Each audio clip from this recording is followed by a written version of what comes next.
Welcome to this month's masterclass, where you are in for a treat as we bring you This Girl is on Fire Lightbulb Moments of 2021. You will hear all the best bits from masterclasses on how your brain works, why you feel stuck, how to think like an Olympian, how to dress like an A-lister, how to survive in the worst workplace in the world, and why losing your job could be the best thing that's ever happened to you. Plus, so much more.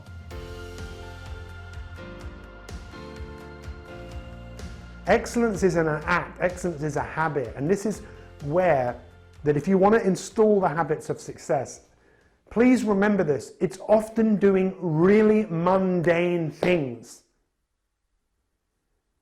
But if you do those mundane things for an extended period of time, that is where the sublime things happen. I now want you to write down the things that you think would be self-care for you. So is that reading your book for half an hour? Is it having peace and quiet with a cup of tea sat in the garden? Is it going for a walk with a friend? What do those things look like? Jot those down now. Try not to overthink it. Just any little snippets of things that make you feel better about you.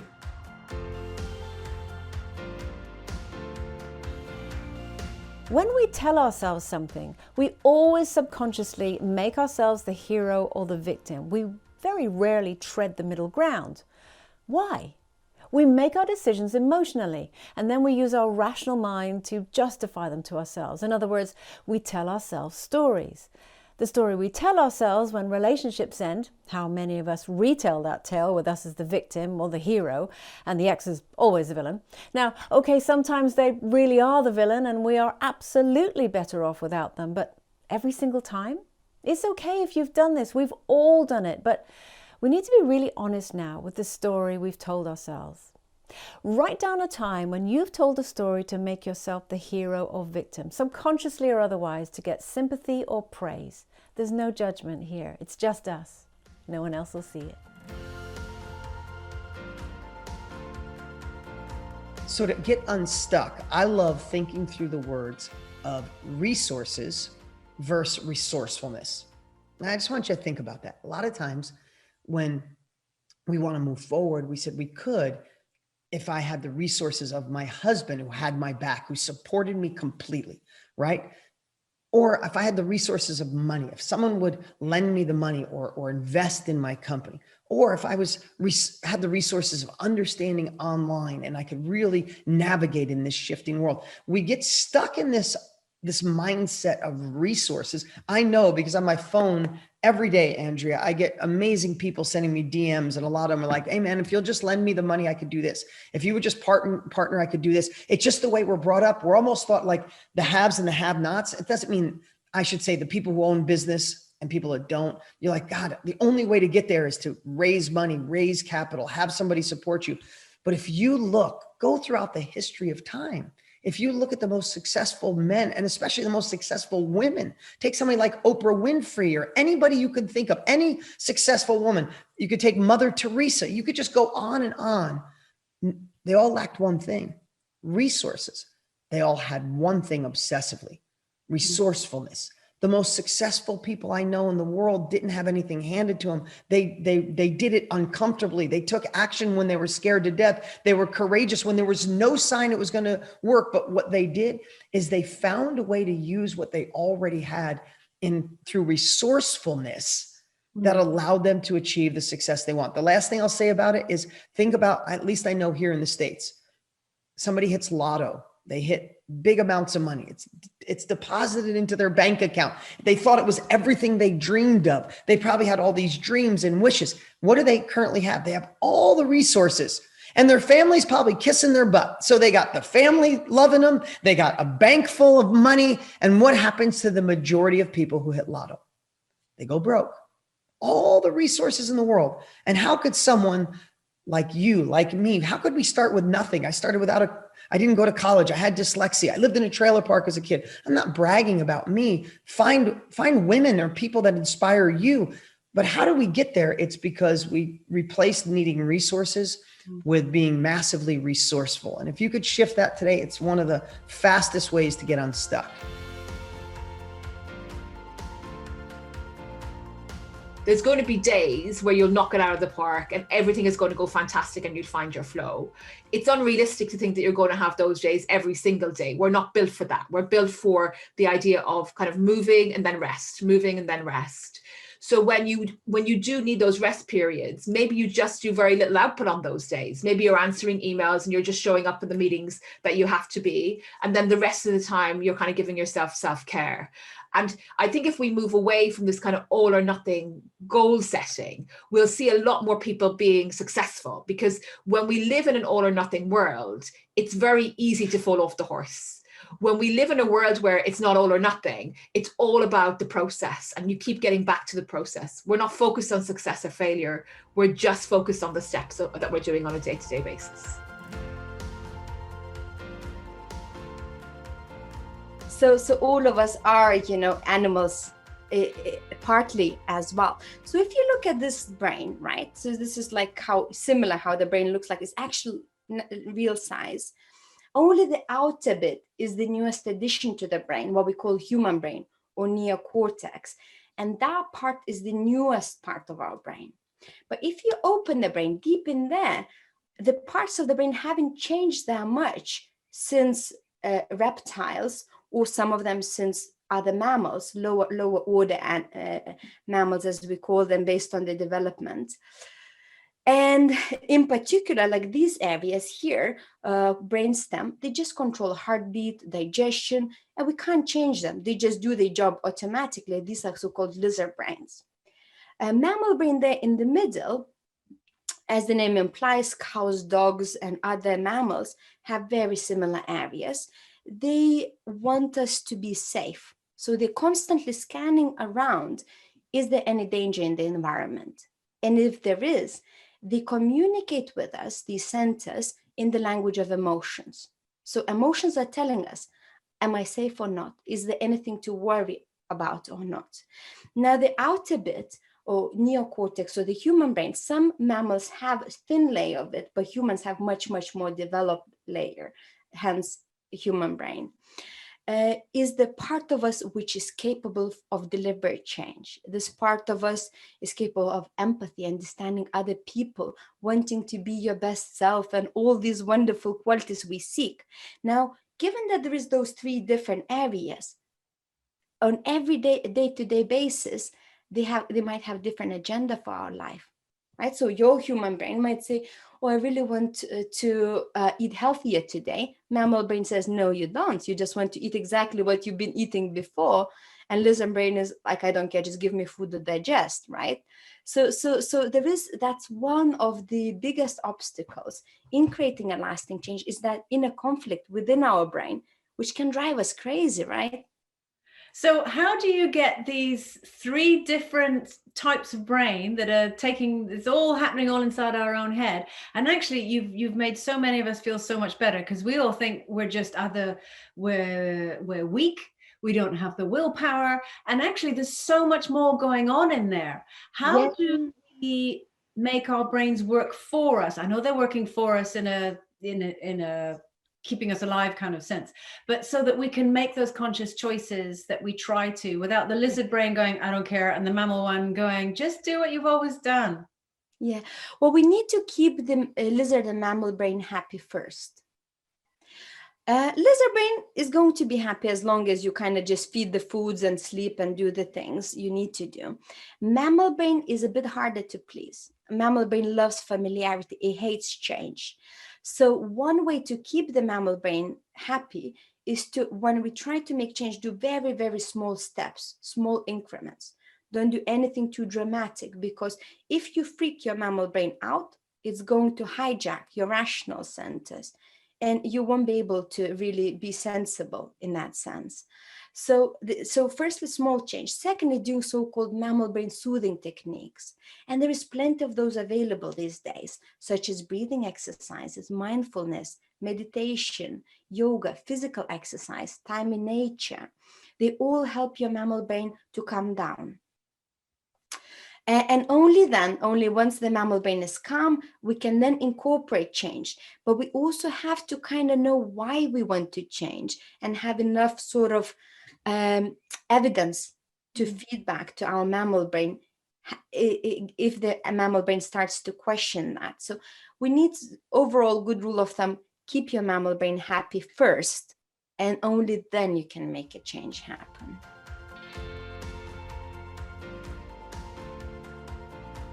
So when you lose your job, it's a shock and it's a loss. And sometimes we don't treat it like that. We push through, or we go into panic zone. You know, it's a proper disruption in our life, and it makes us be in survival mode. So I kind of treat it like a door is closing, the next door is going to open for you, and you're now in this space in between. And if you visualize that, you can start owning that space. Suddenly, ideas, possibility, a whole different feeling to what's happening to you, you can let in. So yes, it's about acknowledging that you're now in a space in between and you're about to move forward into the next chapter. Is there almost a sense of, as well as, there's a grieving process, because it's really difficult not to take it personally if you've lost your job. And, you know, if there's been like a swathe of redundancies and there are people who've stayed and you're not in that position. And I've been in this position. I've been made redundant when literally someone I was sitting next to stayed. And it's really difficult not to think, well, why me? Yeah, definitely. And that is completely understandable in whatever circumstances that happens. And a lot of our identity is all around our job. So it's understandable, it's very personal. And that's why saying goodbye is one of the first things I tell people to. So actually look at that door that's closing and say goodbye to it, celebrate it, acknowledge the achievements, acknowledge, okay, sometimes maybe it wasn't brilliant, and just give yourself some space to say goodbye properly, acknowledge it's a loss, as you say, that grieving process, that curve you're about to go through, the amazing change curve by Elizabeth Kubler-Ross, which is all about dealing with grief, where you're kind of going through this curve and you're gonna, you know, be in shock, be in denial, but there's going to be an upturn and it's going to start feeling like possibility. Okay, what do I do with this space? So yeah, you're right, it's grief. Do you think most people at this point as well go into overdrive of thinking, oh my gosh, this has happened, now I need to get out there and get back amongst it? But you're actually saying, no, don't do that. Take a moment. Yeah, slow down if you can. It goes against everything that we're programmed to do. We want to find a solution as quickly as possible. We panic, we think about the bills, we think about responsibilities, we feel guilt, all of these emotions. And in fact, I kind of talk about, instead of this beautiful curve, it can sometimes feel like a bowl of spaghetti of emotions. You know, one minute you're like, yeah, I've got this, and you're really excited. Next minute, you know, you're like, oh my goodness, what's happening? And, you know, all sorts of things are going on for you. So yeah, you're right. You're kind of owning that moment and letting the emotions be. And some people say, well, I haven't got time for all that. I've got to get on and find a job. I get that. But if you just spend 10 minutes a morning, maybe over your cup of coffee, not with your phone, not clicking on LinkedIn or Indeed or any of that stuff, just sit with yourself and say, right, what do I want to do? What would be my ideal tomorrow? What would be the perfect thing that comes along tomorrow that makes this all okay? And when you start playing with that, then you start looking for those opportunities that start matching it. Your working parent template is the collage-like collection of different observations you've made, experiences you've had with, and advice you've gotten about working parenthood over time. And those bits and pieces have come together consciously or more usually unconsciously in your mind to form a really firm view of what working parenthood, and particularly what good working parenthood or good working moms are or do or are responsible for. So let's say growing up, your mom worked full time, but she was able to leave the office at 5 o'clock and came home and cooked dinner for the family every night, and you all sat down together and ate it. Well, then you may have in your head that, well, good working moms should be able to draw a really distinct line between their work and non-work time, or good working moms cook for their family or always eat together around the dinner table. That's not right or wrong. That experience is yours. It's powerful. And, it worked for your mom. But now when you're working in your particular career with the 24/7 pressures that have been created by the iPhone and by other modern technologies, when you're working through this pandemic and all the extra pressures that it's put on you, being able to draw that line between work and non-work time, being able to cook for your family every night may just not be possible. It may not be real. And if you drag around the idea that it is with you, it's going to be like dragging around a bag of rocks. You're going to think, oh, there I go again. I feel guilty because I ordered in a pizza for our family and we ate that instead of a home cooked meal. Or I was on email last night instead of fully attending to my children. Well, it's important to think what that template, how it was made and what the pieces are, and then to map it to the reality that you have. So my assignment to you, the next time you get 20 minutes free, which for most working moms is not easy to do, but the next time you get 20 minutes free, grab a sheet of paper and a pencil and just quickly jot out all the different impressions that you got about working parenthood from your family of origin, from maybe throughout your professional training, from early mentors you had at work, from your colleagues today, from media and social media. Maybe all the members of your working mom's Facebook group tell you that it's really important to go part-time at work after you have your second child. That may be part of your template, but it may not be possible in your career. But once you have that map of different impressions, you can take a step back from it and say, these are the impressions that I'm working under. But let me try and create my own template, my own model. I'm not going to be able to cook dinner every night, or I don't choose myself to go part-time, even though I just had my third baby, or my children are getting older. Here's the template I want for myself. It's basically becoming more conscious of your model so that you, and not the experiences you've had with the past or other people's opinions, can influence your actions, your decisions, and your feelings about how you're combining kids and career. What would you say to people listening who, they're thinking, okay, that's great, but I don't have a life coach or a psychotherapist or all these people around me. Can you just use a friend? Does it have to be someone who's an expert or further ahead in the field? No, Andrea, not at all. I've got one of my best friends, Marcia, who is been she's seen my journey. She's seen when I've been at the rock bottom, complete breakdown, to me at the top. So I check in with Marcia about everything. And we just talk about literally everything. And I say, right, she says, Misha, what you got up next? I said, no, nothing. Marcia's, yes, she is a health and lifestyle coach. Yes, she is.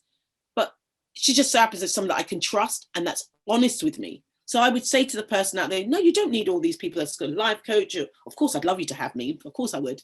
But you don't need all these people that are in their professional status.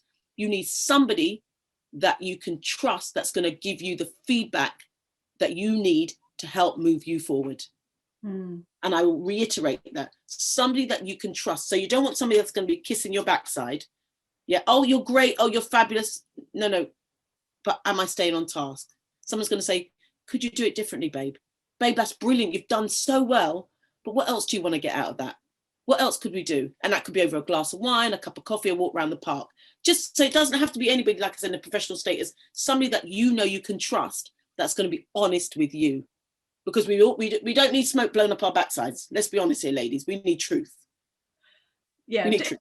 You can, and the truth doesn't have to be harsh and no. It can just be presented to you. And that's it.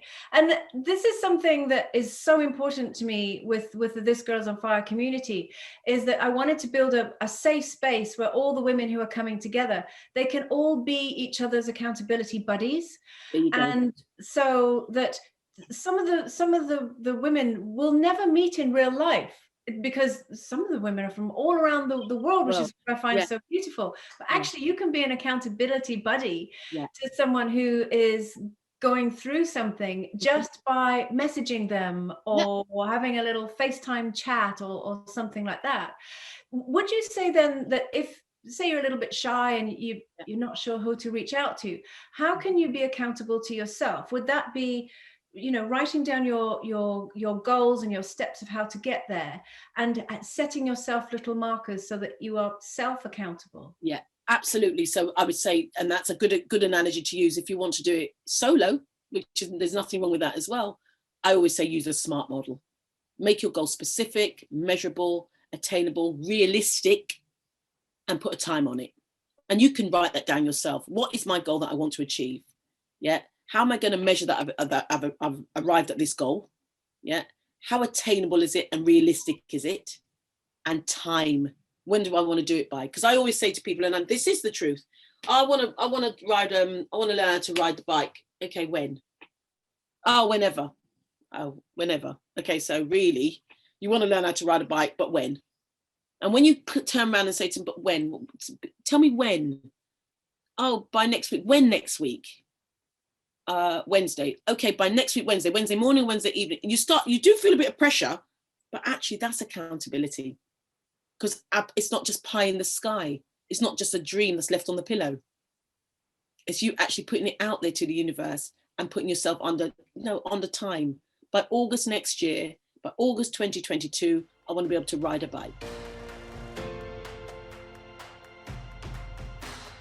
One of the things that you advise as well is to just regularly say out loud or to yourself, do you know what? Fuck this.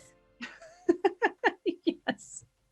Yeah, because sometimes that's all you can do. And I think really, if you're in a terrible working situation, like some of the stuff that we've been describing and talking about, just going, fuck this is sometimes the best thing that you can do for yourself. And it might be a fuck this, but then you still have to be there for the next 6 months, but at least you have that sort of perspective of, you know what, this doesn't matter. Because so much of, I think, with what we do, unfortunately, in the long run, doesn't really matter. And like, that's okay. But having the perspective of, guys, we're not curing cancer here. Like, I think particularly in the last year, so much of us have probably got some sharp perspective on, does all this stress and all this energy that I'm putting into this marketing copy for this ridiculous product, like, this doesn't matter. It's okay. It's how I make money, and it's interesting, and it ticks enough boxes for me, but ultimately it is not worth, destroying my body and well-being over. And so often that perspective is just completely lost sometimes because we get so wrapped up in doing what it is that we think we should be doing. When you get to that point, and I don't think there's a single person on the planet who hasn't, even if they say, well, I never swear, I bet you do. And I bet everyone has had their moment where they've thought this, but it's just not practical to actually do anything about it right now. What steps can people take to at least feel like, do you know what?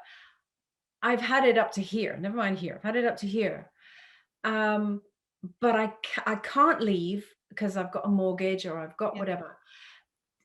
How important is it to just at least know that you're putting practical steps in place, that you are working towards some kind of resolution about this, even if it's not instant or it's not even in the next month or so?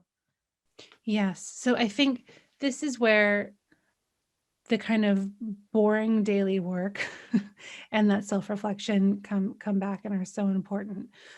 Because as you were saying, you might not be able to leave for 6 months, and you might have to just stick around and make it work. But I think that if you have asked yourself what it is that you really want, or that you think you might be able to do next, and, brainstorming and talking to whether that's like a mentor or a therapist or your partner or a friend or somebody who is in a job that you might like to do one day, I think being open to having conversations just opens so many doors for you, because other people will have advice and have a different path and a different perspective on stuff.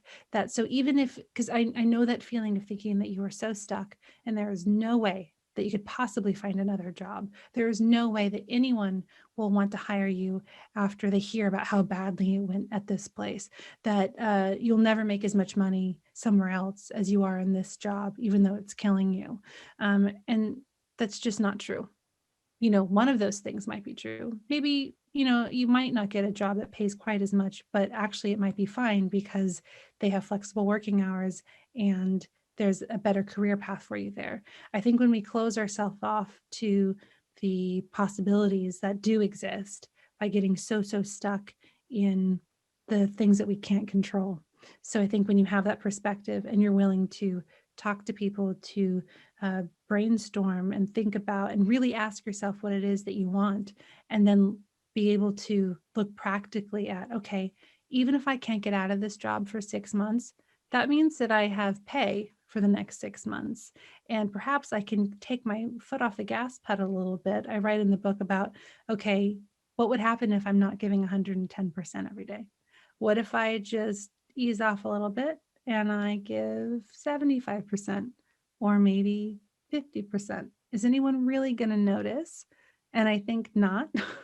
So you can use that 50%, 40%, 30%, whatever percentage of energy that you've preserved for yourself and not thrown at this crappy job to finding a different one, or to maybe, setting up that newsletter that you've wanted to do, or maybe you want to take that pottery class that you've been looking into because then you want to open an Etsy shop. Like, opening yourself up to the possibility and just the kind of the practical steps that you can take on a daily basis to reach those goals is so important, and can make you feel like you're doing something, because it's that momentum, that movement, actually doing things rather than just being stuck in that difficult place where you feel completely out of control. That's important.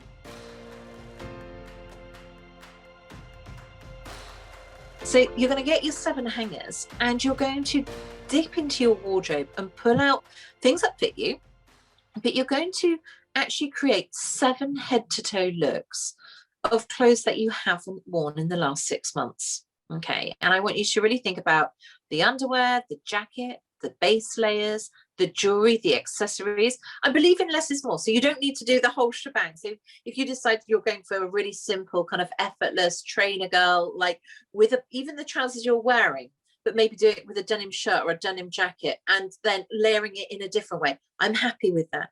But I want you to spend time creating the next week's looks, and then you're going to put them in a separate place. So tomorrow, you've got your outfit, you haven't got to think about it tomorrow because you've got it ready to go. And I think there's something, one, you're giving yourself that time to really enjoy putting those looks together. And actually just thinking, I've not worn that blazer and I'm going to wear it with the t-shirt, I'm going to wear it with the shirt I'm wearing now, and I'm going to take the sleeves, I'm going to push them up and kind of dress the jacket down. So you're really utilizing. I don't believe in having kind of the best clothes, and keeping them for best, because the minute we're doing that, we're just not using them. So it's about really taking your whole wardrobe as a whole and going, how can I get maximum usage? And I am a big fan of sustainability. Look at great brands. My Wardrobe HQ is a great website where you can rent clothes, you can rent designer handbags and designer clothes for an event. So you don't have to go and buy that dress for the wedding. You can hire it for £39 for 4 days, and then send it back, because it's possibly a purchase that you're not going to wear on a regular basis. On the other hand, if you decide you love it, you can still buy it. That's the beauty of these brands today. And I think that's really opened our world up in a different way to think about how we can really shop in a very cost-effective way, but also in a very mindful way. And just by taking these small steps of mindfulness, which is the preparation, the doing the hair and the makeup and our skincare regime, these are all moments of self-love. These are all moments of mindfulness. These are all moments of just saying, I'm really looking forward to this challenge that I'm going to set myself. And at the end of every day, just documenting that outfit in the mirror, thinking, I had a great day today. And I think that is the power of just taking control of your wardrobe.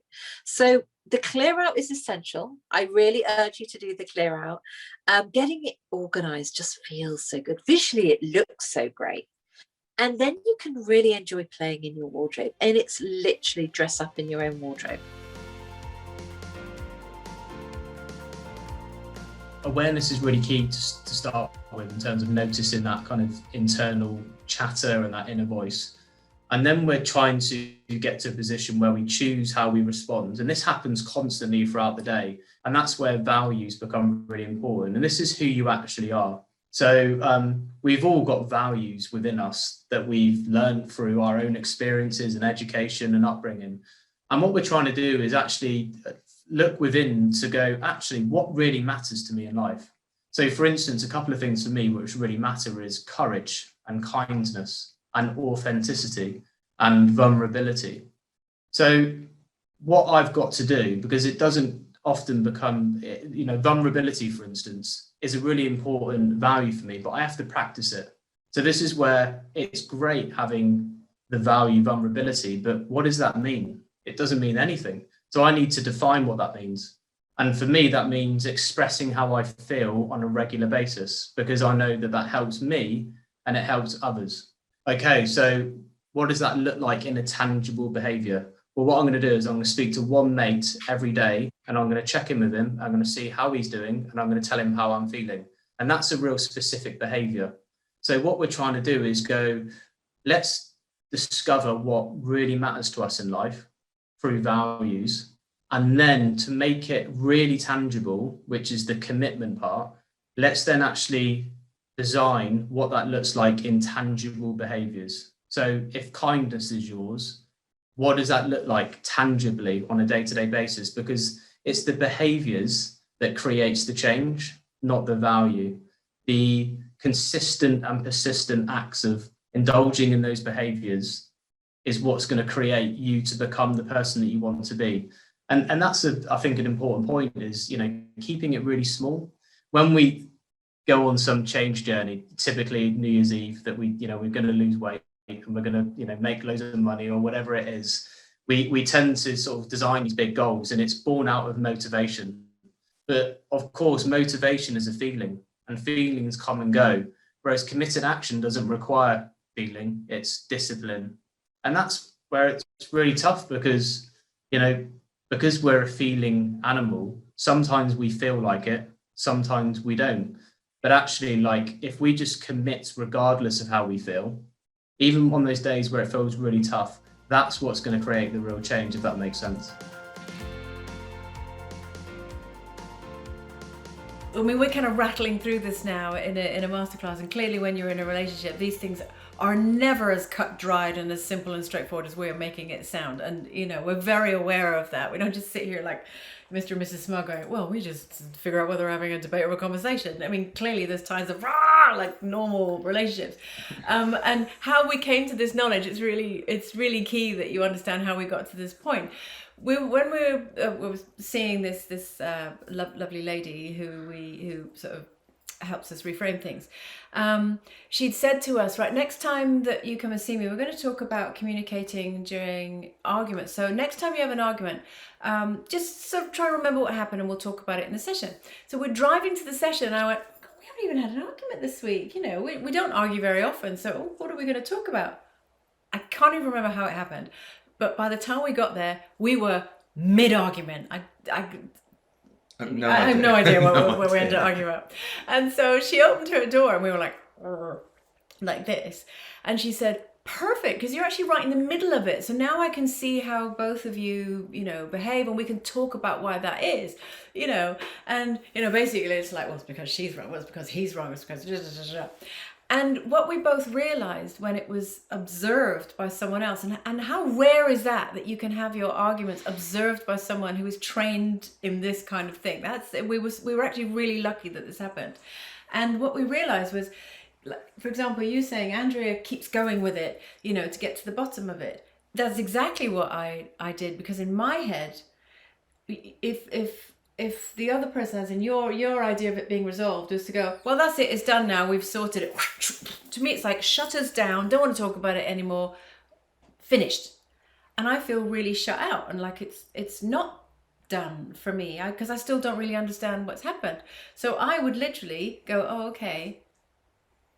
But what about this thing? And he'd walk out, so I'd follow him into another room, and then I'm following upstairs and literally following him around the garden. And he's like, for the love of God, would you leave me alone? In his head, you're thinking, I'm trying to pick a fight again. And in my head, I'm thinking, I'm just trying to understand exactly where we are with this so that once I know everything is fine, that's it, it's done. And it was understanding why that was. For me, it was because if things are left unsaid or unfinished, because my personal experience is, they will then blow up again into something big. Whereas for yours, it was, I don't want to keep talking about this because it will blow up into something big. So actually we were both protecting ourselves in our different ways, and our relationship, and trying to protect our relationship, and we were trying to move forward weirdly in our own totally opposite ways. And once we realized that, it's like, okay, when you do that, it's because you love what we have and you're protecting it, not because you think, I'm an idiot and you just shut me out. That's how I felt. So never. So there you are. And what that sort of comes down to is, it's still within this key point of learning how to, argue better, is understanding why that may be that they behave in a certain way. Because maybe that's how their parents behaved, and they think that that's how couples communicate, whether it's, being silent and sulking and never resolving anything, or whether throwing frying pans at each other. How you're brought up will subliminally seep into you, and you think, that's how things get solved.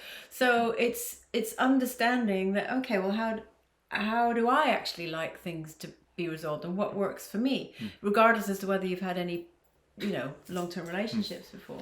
It is, but also, the word relationships, you have them with everybody. It's not, whilst we're talking about, couples, right? All these things have an impact on all your relationships that you have. Yeah. So, and I think what you were just saying there, my reason for not wanting to carry on was for a previous relationship that I had, and how they just used to just go out of control. Which is interesting, because maybe to you it was out of control, but to them it was digging in or and again, and that's the thing as well. It's perspective.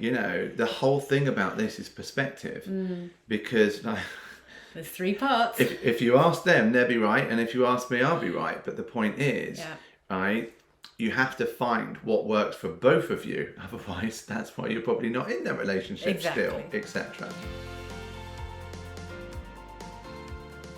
My third key takeaway is, there is no perfect moment. Waiting until the wind is in the right direction, all the signs look positive, all your ducks in a row, is sensible, but it's not always feasible. It's also something that every single one of us pretends to do. We do it because that means we think we're taking action, but we're not really. We're just hiding behind all the preparation, too scared to actually do it. Sometimes you have to make that moment happen for you, rather than waiting for the fear to go away and for life to make it happen to you. So how do you do that? The first thing you do is you make a plan. So get out your notebook and write everything down. Don't try and keep it all in your head. Start small. Don't overwhelm yourself by making huge sweeping changes to every single part of your life. This is why diets fail. It is why fitness plans fail. It's why all your dreams of leaving your job, starting a brand new business fail. It's because you try and do too much at the start, and then you get exhausted and you get fed up.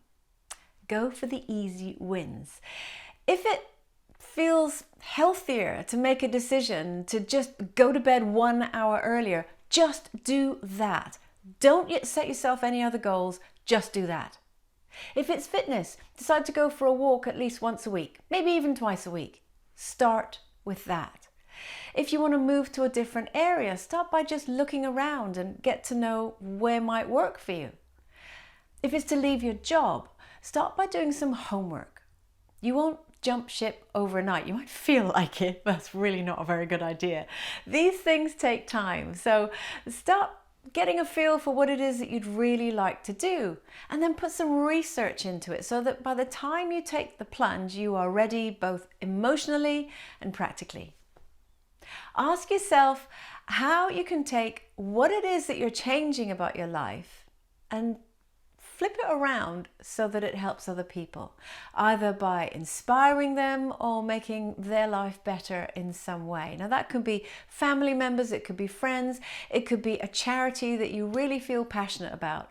Reframing your procrastination in a way that helps others is the best way to stop fear from holding you back.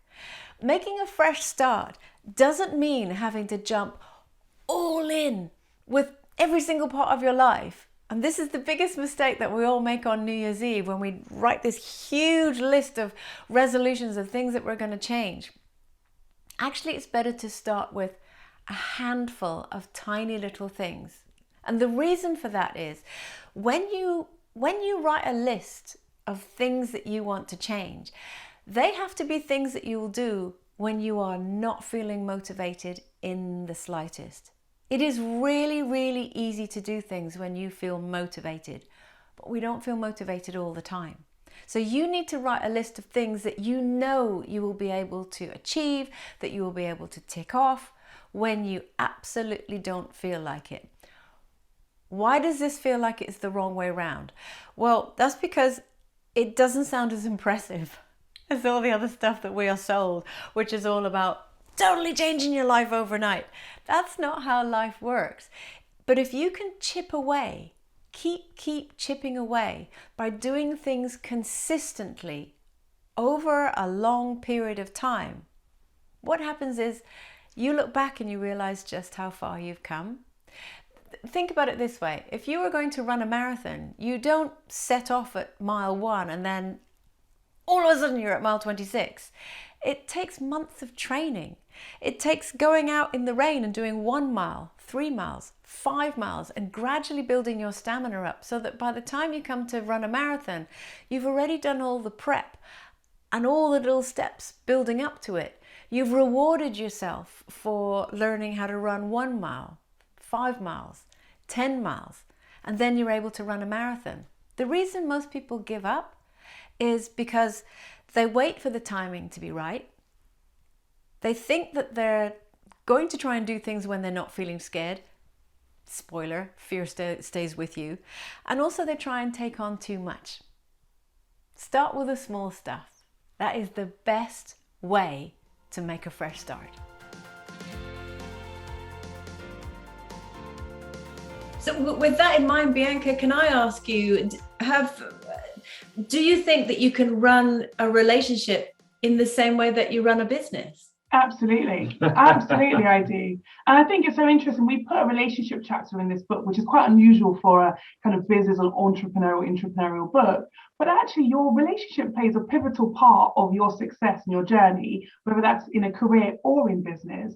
And so when you think about running a relationship, communication, delegation, negotiation, all of the things that you do in your business, you have to have that in your relationship. So you have that shared vision. So you are communicating with each other about what your goals and dreams and aspirations are. So you can support each other on that journey. And I think often that communication is lost. And as you just mentioned, Nick, everyone, you're thinking that the partner wants one thing. You've not even considered asking them. And I don't think we're told this, actually, if we're really honest. We go back, to school or wherever they're supposed to teach you this. I don't know where that is actually. Who says to you, actually have a free-flowing conversation about what your goals and vision is? Get in alignment. Yes, there'll be times where one will be going in one direction, the other will be going the other, but it's a relay, not a race. We're each holding the baton at different times. Absolutely. Can I ask you as well about, thankfully we are very aligned with our vision. You're clearly very aligned with your vision. What would you recommend to people who are in a relationship and their visions are entirely separate? It doesn't mean that that's the end, does it? It just means that you have to find different ways to compromise and support each other, even if it looks like on paper you're heading off in opposite directions. Yeah, absolutely. I think what happens is everyone has their own vision, and because they don't have that conversation, they don't know what each other wants. So sometimes when you have that simple conversation of, oh, this is what I want, and this is what I want, okay, that's interesting. And sometimes your vision actually changes and what you want changes. You just didn't know your partner wanted something else. So that communication, as you guys have mentioned many times, that communication is vital. But then it's just like, okay, now you know what I want. Okay, are you prepared to negotiate, as you say?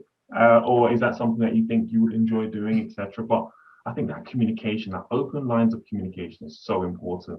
And sometimes you just don't know what the other person wants. And sometimes, like myself, I go on a tangent and I'm just like, yeah, I want some really crazy things. And Bianca looks at me and I'm like, hey. But at the same time, in your defense, they are not bad, but they're like super aspirational, big vision items. And sometimes we work together, okay, well, how are we going to make this happen? What steps do we need to take together to make it a reality? Or sometimes, okay, maybe not quite that. What can we do instead? But I think in the book we have on the relationship chapter, there's a section where, you know, one party comes home one day and says, I don't want to do this job anymore, I want to start a business, right? That throws a huge spanner in the works because their vision has changed. Suddenly you've got one less salary. Suddenly you now have to compensate for that, and you need to think about how long you're going to support that person, or if you're willing to support that person in that journey where one's holding up the household, you know, financial needs and requirements. And so all of this is about having that clarity, having those goals, and having great communication. There's two emotional energetic points of the lunar cycle. The first one is where I always start, and it's what's called the dark moon. And it's the couple of days before the new moon. Now, this is where the moon's started to disappear from the sky. She's gone. She's like, I'm out of here. I'm going self-caring. I'm going being in those emotional wilderness, the void we've talked about. The moon disappears. As the moon disappears from the sky, she takes us into our emotions. So the moon in astrology represents the watery inner world of our emotions, our dreams. The moon represents who we are when no one else is watching, who we are at our core and our soul, what it is that we really need to feel like we belong in life. So the moon is everything that we kind of hide from everybody else. So as the moon turns the tides, she has the same effect on that watery inner world of our emotions. The dark moon, the moon will take us into that lowest emotional point of the lunar cycle. So this is the time of the lunar cycle where we will be shown everything that we don't want. So when you start to pay attention to it, you will notice it's around the dark moon time that your boss will irritate you, your partner will leave the towel on the floor or do all the annoying things that we're always like, that we then, if we look deeper into it, well, why is it, well, I feel like he doesn't care because I've told him 10 times that I don't. And so again, when we drill down into that, but all those annoying things, I don't like my commute, I don't like where I live, this sofa irritates me. We'll find all those irritations coming through as the moon really drags our energy down. And the moon does this for a really big purpose, because the moon wants to know, well, then what do you want? Because if we say to most people, what do you want? People are like, oh, well, you know, I don't really know. I don't know how I feel. I don't know what I want. I don't know what's going on. So the moon must then say, okay, you don't want this. What do you want? I want my partner to be more considerate and pick the towels up, and I want my boss to talk nicer to me, or I actually want a new job altogether because I don't like the job I'm in, because I don't like the commute, and perhaps I want to change around the place that I live because it doesn't really feel like it nourishes me at the moment. So then we get to the new moon, and the new moon is the beginning of a cycle. So the new moon then goes, so set your intentions. What is it that you want? What is it you're going to aim for? What is it you're going to grow into? What is it you're going to put into place now for this next lunar cycle? So then we set our intentions on the new moon. As the moon then waxes and grows and builds, the same happens to our energy levels. So our energy levels start to grow. We start to feel more like we want to go out there in the world. We want to be seen. We want to shine. We get a bit more sociable. So this is the part of the lunar cycle where we do everything we can to try to make these new moon intentions come true. So we have those conversations, we make those phone calls, we put ourselves out there, we say yes to the invites, we do that brave thing, we let our boss know what it is that we're feeling, we look for the new job, we find a decorator, whatever it is that we want to really bring in. We then get to the full moon. The full moon is the other energetic point of the lunar cycle. So this is now where emotions are heightened. So this is where, again, if you start to notice, people will be angry a lot quicker. There's frustration. I watched, before I wrote my first book, I watched a load of cabbies in London screaming at each other because two cars had met on the road and neither of them would reverse. So everyone's out their car shouting. I was like, this is full moon energy. And again, I wanted to say to them, well, if you knew now it was a full moon, you would understand why you're feeling this heightened emotion. So the heightened emotion then around a full moon comes to show us most of what we've talked about, where our boundaries have been crossed, where we didn't say yes to the invite because we thought that no one would want to talk to us when we get there, or we thought that no one would like us, or we didn't have the right clothes to wear, or whatever it is, we thought our boyfriend would dump us if we told him this, or all those things. The full moon then shows us, and the frustration and the anger we feel around that full moon is normally opportunity missed, where we didn't go for it. And so then at the full moon, as the moon illuminates our lives and shows us where we are, we then get to look at, well, what do I want to release and let go of? So as the moon then starts to wane and get smaller, the moon's energy supports us in letting go. So we might then decide that we want to work on our lack of self-belief. We might want to work on the anger that tends to come through and overwhelm us. We might want to work on letting go of the job that we don't need, and therefore looking at something will be better suited to us. We then start to release in that waning part of the lunar cycle anything it is that we don't need anymore, until we then come back down to that dark moon energy, where we get to again then check in, what do I not want?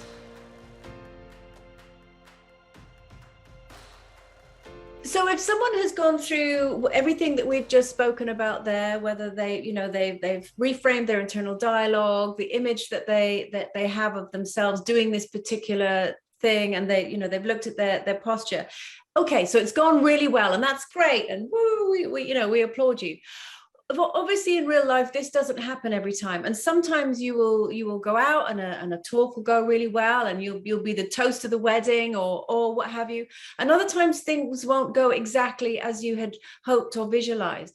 Yep. How can you keep your confidence level to a state where you don't plummet right the way back down to the bottom again? Because sure, you are going to have to get back on that bike, metaphorically speaking, and you're going to have to do it again. Definitely. You know what? You may plummet back down, and that's okay, right? This isn't about a journey of perfection, and this isn't about a journey of not coming up against any hurdles, because you 100% will. I'll give you an example. When I had already started to really allow this stuff to completely take over my life for a few years, and I felt like I was mastering it. I felt like I'd really got a grasp on it. And bearing in mind, it's very much like taking a shower, this stuff, right? You do not just do it once and you think, well, that's it, I'm done now. I never need to take a shower ever again. You've got to do it daily. You really have to consciously think about it. But it was when I'd lost my dad back in October 2018. And having lost my dad to suicide, it was not only losing my dad at a young age, it was losing my dad in a very confusing, drastic, very violent way. And I completely hit rock bottom.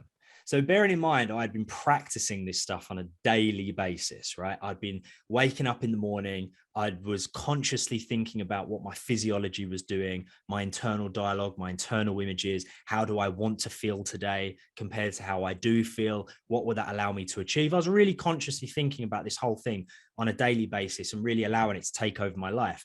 But naturally, when something like that happens, I'm not creating, and none of us are creating, this impenetrable force field that means that we are protected from everything life has to throw at us. I was hit in a really big way, and my physiology was curled up in a ball under a duvet every day for weeks. My internal dialogue was calling myself worthless. How dare I call myself a coach, a mindset expert? I can't even save my dad. He needed me. I obviously wasn't there for him. The images inside my head were all that of me, it being my fault, me being blaming myself. I'm not completely immune to life, right? And the stuff that happens. So what I would say is, when you're in those situations, and that's obviously quite a drastic situation, but it doesn't need to be that drastic, even just having a day that didn't quite go the way that you wanted it to, and maybe you've been beating yourself up a little bit more than usual, or there is an event that you've got and it didn't quite go so well. I'm also not immune to any of that stuff. That's life. That stuff does happen. But when it happens, there's a couple of things that you've really got to absolutely do. Don't beat yourself up, and especially don't beat yourself up any more than what you were doing before anyway, because you are simply a human being that has these experiences, and it's not your fault. It's just the world and the way that the world works. Secondly, recognize where it is you are now. If you have been knocked down a few pegs, first, don't beat yourself up. It's okay, but stop and consciously think, okay, this is where I'm currently at. This is what I'm feeling now. This is what I'm thinking now. And these are the reasons for it, because this has happened to me. But then make that all vital decision of, how do I want to feel instead? you know, and how you want to feel instead might be how you were feeling previously, and you feel like you're backtracking and you feel like you're making up ground that you'd made up before. That's okay, because life isn't just one continuous race where we're always moving forward. We're going forwards and backwards, round and round, side by side. We're going up mountains, we're falling down holes. It's a crazy journey, right? It's a crazy journey. So just recognize it's not always just about making consistent progress. But as long as you're saying, right, okay, let's reset. Let's reset. This is where I am. This is where I want to be. And in order to get where I want to be, how do I need to think? How do I need to feel? What do I need to do? What does my body need to do? And just go again. Just go again. And you'll get back to that place. And you know what? You will get knocked down again. At some point you will. And appreciate it, love it, accept it. It's going to happen. It's life, right? It'd be boring otherwise. So just know that it's not a perfect journey and just get yourself back to that place.